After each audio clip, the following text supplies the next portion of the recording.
amb la distribució per edats, perquè a la franja de 20 a 30, entre les quals hi ha els estudiants, aquest percentatge s'incrementa, és un 24%, però de 30 a 40 tornem a la mitja, és un 13%, ens anem apropant, però és que del 41 al 60 és un 1, un 2%. És impressionant. Bueno, també el cert és que els enginyers que tenim col·legiats al col·legi són d'exercici lliure normalment, sí que hi ha enginyers que es dediquen a la indústria, però també és una mostra no representativa de tots els enginyers, sinó són els de lliure exercici, la gran majoria. Però bé, no es deixa de sorprendre. Judit, la teva experiència en un col·lectiu molt ampli, perquè enginyers tècnics industrials n'hi ha hagut sempre moltíssims. Tens també una idea de dades similars? Sí, ho comentàvem abans, estem més o menys igual. Nosaltres, sobre uns 1.000 col·legiats que tenim, més o menys, també hi ha un 10%, 10-12% de dones respecte, i també el que comentaves de les edats, també més joves que no pas, també entre 30 i 40, i en canvi més joves, i en canvi molt més grans, doncs llavors el percentatge baixa molt més. Tindrem ocasió de seguir parlant amb això. Volia acabar de rematar ja aquesta presentació de dades. El 14 de febrer, La Vanguardia va publicar un molt interessant article relacionat amb el tema d'avui i del que jo em volia destacar només una dada que aporta la pròpia autora, la senyora Maite Gutiérrez, és una periodista especialista en temes d'ensenyament superior, d'universitats, que diu que en el món el 80% d'enginyers és home. I quines són les causes?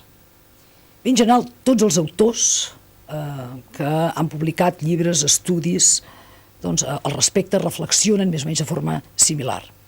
Aquí, publicat, presentat en pantalla, he volgut destacar un llibre escrit per la doctora Marina Subirats, que és una catedràtica emèrita de la Universitat Autònoma de Barcelona, que em sembla especialment interessant, en què el que, com veieu, es pregunta si som homes i dones diferents per naturalesa o és l'educació, la societat, la que ens dona aquesta facilitat per escollir més cap a un tipus de carreres o cap a un altre.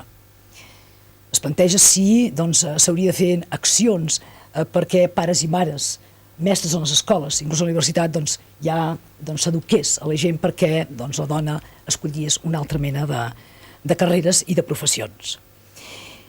De tota manera, aquesta és la primera qüestió que jo voldria traslladar a les convidades d'avui. De fet, dues que estan també escrites aquí. Una primera és que què opineu? Què n'opineu? Quines creieu vosaltres, si és que teniu alguna opinió al respecte o alguna experiència, alguna informació, com a causes que puguin portar a que d'una forma majoritària les dones escollin o no escollin carreres tècniques i científiques i que els homes hi les escollin? I per altra banda, que avui, més que mai, tots els països, totes les universitats, quantitat d'associacions estan invertint una gran quantitat de recursos de tota mena en fer estudis al respecte i inclús també a iniciar campanyes, algunes les hem comentat, per tractar de modificar aquesta situació. Però la meva pregunta a tots vosaltres és: creieu que fa falta imposar la paritat? Bé, deixo això aquí al damunt, hi ha moltes coses a dir, però les heu de dir vosaltres. Bé, jo demanaria a la Maria Lluïsa si vol començar, però, senyores, a partir d'aquí sou totes lliures de comentar fins a tot aquell vídeo tan estètic, no sé si tan ètic, que hem vist fa un moment. Jo, si us sembla, és una miqueta per complementar les dades que hem anat parlant. Jo he fet enginyeria química i em sembla que totes les restes sou industrials, i a enginyeria química sí que hi havia paritat no forçada. O sigui, érem nois i noies, no tinc els números, però érem si fa no fa. I em sembla que deu ser l'única de les enginyeries que passa això. Però el promig és veritat que deu ser justet, perquè juntament amb les altres al final dona aquest percentatge molt baix. Sí, però per això dic com a aportació. Com a una de... Potser és l'única enginyeria en la que hi ha paritat entre... Hi ha moltes noies. Podríem dir que a Espanya tampoc ens podem queixar en aquest aspecte, perquè havent estudiat a França, Alemanya precisament, a Alemanya trobar una noia que estudi Maschinenbau és difícil, n'hi ha poques. potser perquè té una altra connotació allà de la que té aquí, però en general, i això és una cosa que era sabut, els estudiants que venien aquí ja venien amb la idea que hi havia més noies a la carrera. Sí. Ja els agradava venir. Tot i que devien ser comptades, no? Sí, érem, jo, recordo que efectivament no eren moltes, però eren més que la resta de països. Sí. Totes vosaltres hem estat en projectes europeus i hem estat en altres universitats, centres tecnològics i empreses privades. I s'ha de dir que molt sovint hem sigut les úniques dones, cadascuna de nosaltres en aquell àmbit.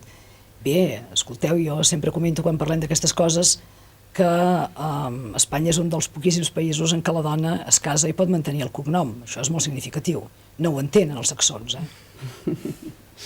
Jo també volia apuntar això de química, que sembla que està més paritari.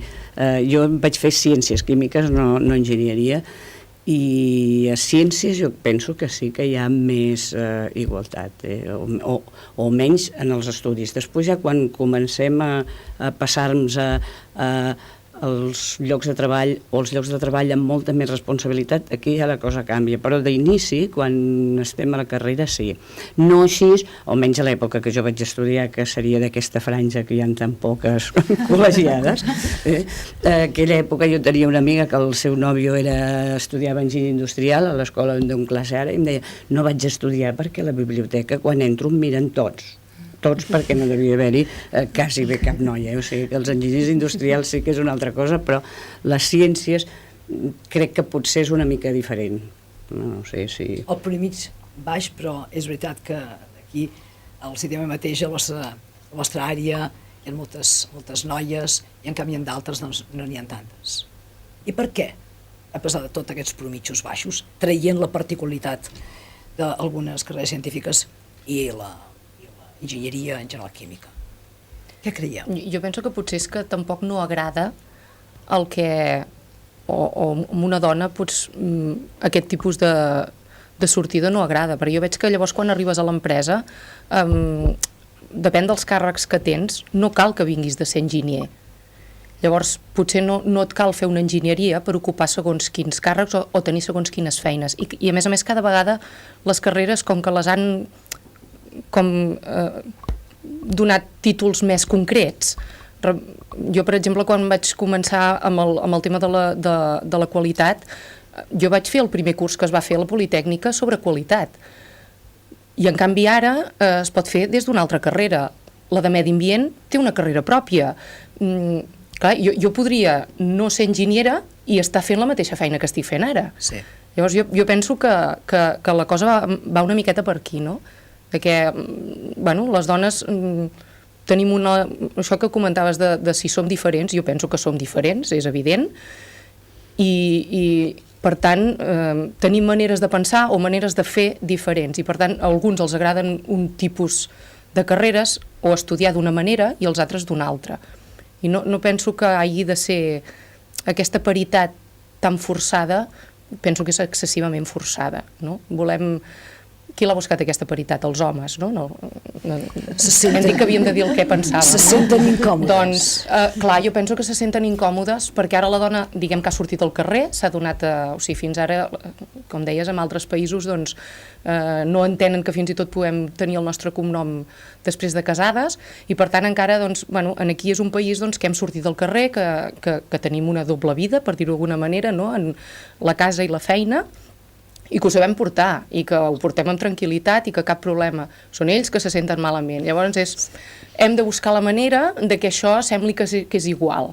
Em sembla que ho passen més malament ells que nosaltres. Si nosaltres ho portem amb alegria i bé, jo no tinc cap problema. No? No sé, Sí. El cert és que potser jo me n'aniria una miqueta més a l'origen. Quan tria una noia una carrera més científica o tècnica o una més humanística? Clar, el moment de triar és als 16 anys que fan el batxillerat i que es tria un batxillerat. En aquest moment, quins inputs han tingut aquestes noies? És això, poder és anar molt, molt a l'origen. Són el pare, són la mare, són els mestres, I són també la tipologia d'assignatures que es poden fer en aquesta escola. Jo crec que tot anirà evolucionant. Cert és que podem, durant aquests darrers anys, amb les dades que has presentat, sembla que s'hagi estancat o inclús hagi baixat. Potser té a veure aquesta disparitat de títols. Potser, no ho havia plantejat. Però el cert és que si vas introduint la tecnologia des dels primers cursos, la tecnologia es veu com una cosa normal, no com algo que ara faré a partir dels 16 anys i que poder, doncs, els nois se sentiran més cridats que no pas les noies. Penso que potser començant per aquí faríem alguna cosa. Pel que fa a la paritat, totalment d'acord. Totalment d'acord, no cal forçar-la. Si la forcem, baixem la qualitat dels equips, perquè ara mateix som les que som. Tenim un percentatge, bueno, molt, bueno, un 10-20%, és que no...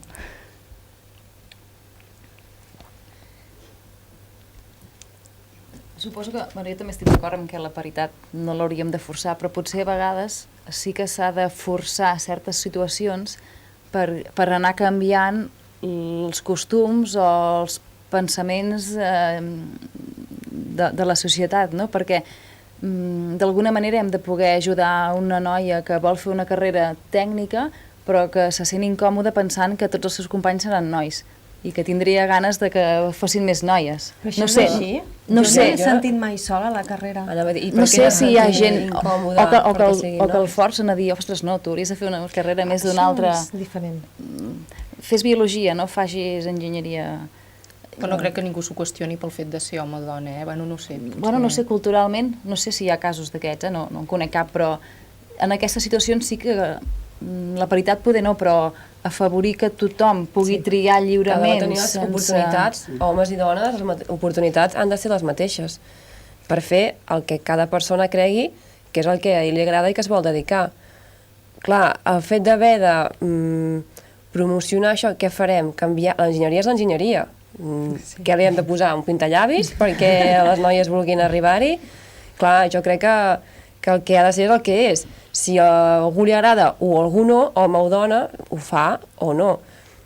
Sí que és cert, quan tu prens aquesta decisió, ets molt jove. Sí. No saps ni què acabaràs fent, ni si que tens clar o el que no. Clar. Però sí que saps més o menys el que t'agrada, perquè jo, per exemple, quan vaig triar fer la banda més tecnològica, primer que ja era el moment aquell que ens especialitzàvem tant, que no sé si és un error o no és un error, que jo a 16 anys estava fent mecànica.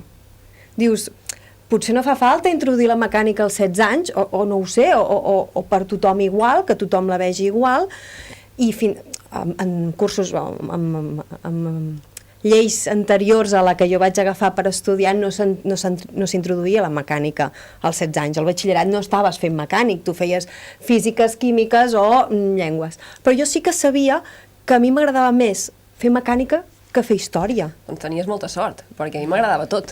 I jo vaig tenir un gran problema, perquè tant m'era començar aeronàutiques com fer ballarina o ser dissenyadora de sabates. Jo recordo passar una molt mala època perquè no ho tenia gens clar i tu dius, bueno, sí, sóc una noia, dissenyar sabates, tal i qual, però és que l'espart tècnica també m'agradava i m'agradava molt. Clar, aleshores, què vols fer diferent quan a l'hora de que tu vas a l'escola, a l'institut o el que sigui, en el fons és el que a tu t'agrada, i fins i tot, si tu mateix no saps el que a tu t'agrada perquè t'agrada tot, o perquè, clar, arriba un moment que, bueno, decideixes el que decideixes i decideixes pensant, bueno, com a mínim en el meu cas, pel teu futur. El que tu et veus que pel teu futur serà millor. I, bueno... Però segurament són poques les noies que sense saber gaire on volen anar decidirien potser una enginyeria i potser moltes d'altres sense saber on volen anar anirien més a una biologia, una química... Estem parlant però és que això ens afecta. També. Al final és un caràcter de cada un del que bueno, decideix tirar endavant cap a una banda o cap a una altra, tot i sabent que aquesta banda doncs, potser enginyeria bueno, si és el que a ella li agrada, doncs hi haurà més nois o més noies, però si se li dona bé, és el que ella vol fer, Sí, està claríssim. no hi ha d'haver... Jo el que crec és que és la societat que ha de veure igual de bé una noia amb un metro que una noia amb un bisturí, que una noia amb un disseny d'unes sabates. Però això s'està canviant bastant ja, no? És això, que S'està potser... canviant, però segons a quines empreses encara ara vas, Sí, i tu, Anna, això ho sabràs, Sí, sí, sí. si ho dius tu o ho diu un senyor, a segons quins nivells estem parlant, no és el mateix. Però potser també afecta l'edat. L'edat afecta, Bueno, evidentment que fins i tot amb afecta. jovent, L'edat afecta, però jo m'he trobat amb jovent i tot, Que llavors és quan sorprèn. Bueno, potser ara... L'edat de qui ho va explicar, no Exacte. l'edat de qui ho escolta. No, això és l'edat de l'enginyer o enginyera Sí, sí. qui va. Exacte. Ens hem trobat. Sí. Si ets Perquè jove la i ets Maria Dolors noia, ja fa estona sí, que això estem ja és... parlant. què has d'anar a Si ets jove i explicar, ets què has d'anar a noia? explicar a Sí. aquesta gent que ens que fan aquest treball tota la vida i que tenen tota la seva experiència que tu no tens, evidentment, però bueno, l'oportunitat d'escoltar-te Sí, sí, No no, t'ha i el de donar. respecte... Bueno, jo potser a CTM no m'hi he trobat tant perquè és un món una mica però AUSA, que sí que vaig estar-hi durant 4 o 5 anys, i amb cadena de producció, on el tant per cent de noies en cadena de producció començava, em sembla que en llavors hi havia un parell o 3 de noies a línia de producció, que ja era...